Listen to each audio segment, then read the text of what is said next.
Welcome to the Bill Kelly Podcast, critical discussions in critical times. Here's your host, Bill Kelly.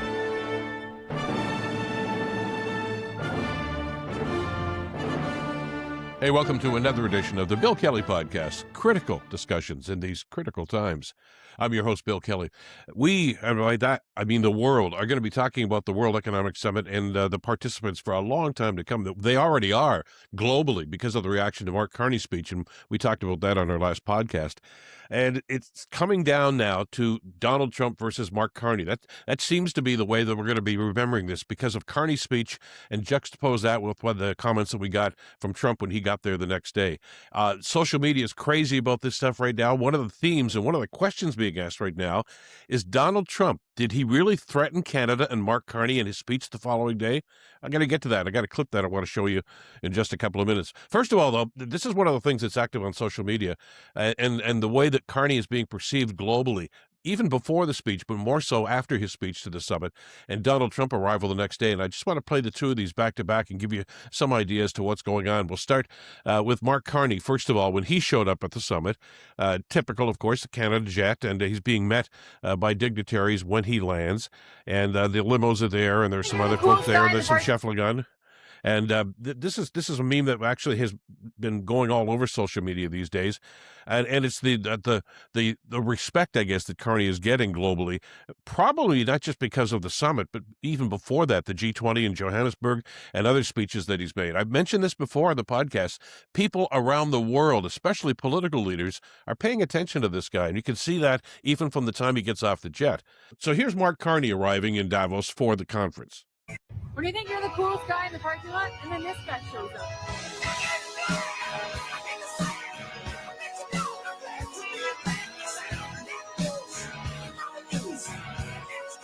Very casual. You know, he's so confident. Now, I want to contrast that with the next day when Donald Trump shows up at Davos. It's a totally different circumstance. And let's play a little bit of that, and you get an idea what the Orange Menace looked like. Now, here's Trump. Here's his arrival in a helicopter. Nobody there to meet him. I don't know even where the ambassador is. There's an American ambassador.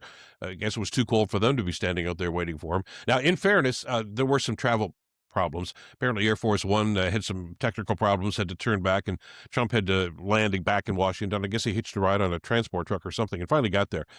So there he is. And you can, by the way, he's not even walking in a straight line, which I guess it really kind of reinforces the concern people have about dementia and some of the other things that may or may not be happening to this guy physically or psychologically.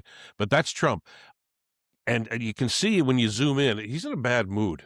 He always seems to be in a bad mood. But this is the grumpy Trump. And that was in evidence when he finally got to the dais, too, and started speaking to the assembled crowd, which was not too long after he actually landed, because he was a couple of hours late, as it turned out. Now, Mark Carney was not there by the time Trump got there. And that's an interesting point. And I know there were some people that, A, pointed it out, and B, thought, well, why wasn't he there? Well, he should have been there to hear Donald Trump. Why? Why would he do that? Carney was there to deliver a message, which he did the day before, and there was no reason for him to be there to listen to Donald Trump. For one reason, especially, you know what Donald Trump's going to say. More importantly, though, secondly, it would have done absolutely no good Carney to be there. This is not a photo op opportunity. Carney went there to do business, to deliver a message to this conference and to the world, which he did. It was received and accepted by an awful lot of people. That job is done. He doesn't want to be there photo op, no handshakes, no nothing else. Besides, it would have looked, I think, ridiculous for Carney to make the statements that he did and stand behind them as he has for many, many months now, and then sit there and listen to this guy ramble on and on and on incoherently, basically showing exactly why Carney said the sort of things he did. So good on Carney. It was, I think, handled beautifully. Do what you need to do. Move on. He's got other business in other parts of the world. He already met with the chairman of NATO, the president of NATO, and other members of that before he actually got on the plane and came back to Canada. So that was strategically good. Then Trump gets onto the dais, and he was typical Donald Trump. As opposed to Carney's 16-minute speech, Trump goes on for about an hour and 20 minutes, although it seemed like about 6 hours if you had to sit there and listen to it. And in typical Trump fashion, he goes on and on, off on tangents and blithering about who knows what, including Iceland. The concern here and the controversy was about Greenland, but then Trump goes off about Iceland. Here's a little bit of what that sounded like. helping NATO, and I've until the last few days when I told them about Iceland, they loved me. They called me daddy, right? The last time. That man said he's our dad. Thanks to Keith Edwards from his podcast. We just pulled that off of the podcast that Keith did about the very same thing. Two things about that. First of all, through the whole speech, Trump continually confused himself between Iceland and Greenland. They're different entities, and this is the way Trump operates, and it's awfully frustrating to try to follow anything that this guy's saying. But the other element about this is, hey, they called me daddy. This guy is such an egomaniac, such a narcissist. He just loves adulation. Anybody that says anything complimentary to him, rather, he has to embrace it and repeat it time and time again. It's all about, you got to love me. This is a guy who is so insecure that he needs to hear that time and time again. Say he's the greatest, say he's the best. And you've seen that, and we've talked about this on previous podcasts.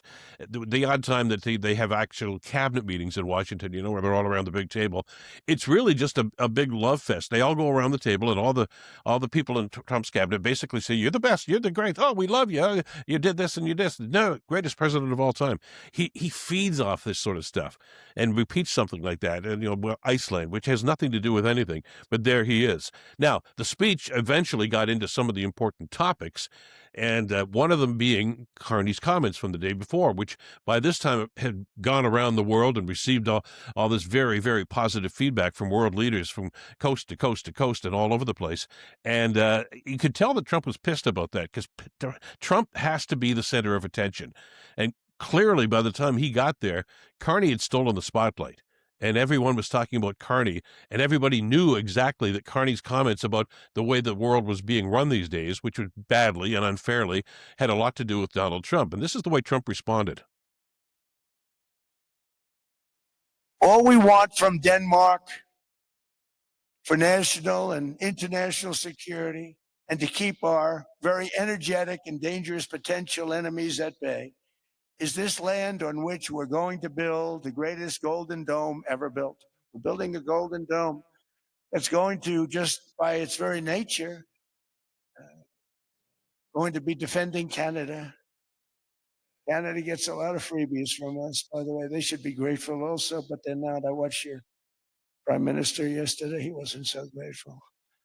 They should be grateful to us. Canada lives because of the United States. Remember that, Mark, the next time you make your statement. Does that sound like a threat to you? Does that sound like the mafia Don? Is that Don Corleone saying, "You better know, I'll do good things for you. I'm not going to make you an offer you can refuse"? This is the way Trump operates. It's the bully tactic in him, and I'm glad he did that the next day, because it exactly replicates what Mark Carney was talking about the day before. That's the way Donald Trump is trying to run the world these days. You either do what I want, when I want, how I want it done, or I'm going to denigrate you and make you an enemy, and I'm going to throw tariffs on you and the punitive damage, on and on and on. So thank you, Donald Trump. Thank you from that comment, because it exactly characterizes what Mark Carney was telling the world, reminding the world, maybe more importantly, of what was wrong and how unfair this system is because of Donald Trump. And he fell right into the trap. And I know Carney probably figured he would, because that's Donald Trump. He can't help himself. This is the way this guy operates. And he provided a classic example of that with that comment. And that's the kind of thing that I think the world needed to see that day, just in case they needed to be reminded that, as Carney said time and time again, that if you give into this, if you try to suck up to this guy like so many people have done, there is no advantage. He's going to screw you anyway. He's going to crap all over you anyway. And he did it again to Carney, as he's done it to so many other people. And that's the sort of thing that Carney has talked about. And I think it was almost as if it was contrived, and I know it wasn't, that Carney would make those statements and people would see Trump the next day and said, yeah, that's exactly what he was talking about. That really, I think, substantiates an awful lot of the arguments that Carney made the day before. So that's a very positive aspect of this whole thing. And Trump fell right into it, and we appreciate his support on that, although he probably doesn't even understand what he said or why he said it. Now, among the attendees at this conference was outgoing California Governor Gavin Newsom, who some people think, a lot of people seem to think, could be the Democratic nominee who may run against Trump if Trump runs in the next election in a few years' time. He was there in attendance, and he had some things to say about both Mark Carney's speech and Donald Trump. EU president speak, there were moments where I said, that used to be us. I remember that. So am I surprised by what Carney did? Quite the contrary. I thought it was, I had more leaders from the United States quietly, I mean, not publicly, I'm not saying it publicly, the transcript of that speech saying, wow.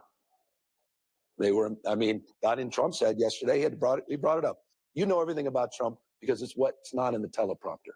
It tells you everything you need to know about where Trump's head is on things. It was incredibly effective. The markets were more effective. Markets. It's not Mother Nature. Thought the most powerful force on earth was Mother Nature, but it's the markets, particularly the Trump administration. Combine that with the comments of Macron, and that with the EU commissioner, but the clarity that came from Prime Minister of Canada.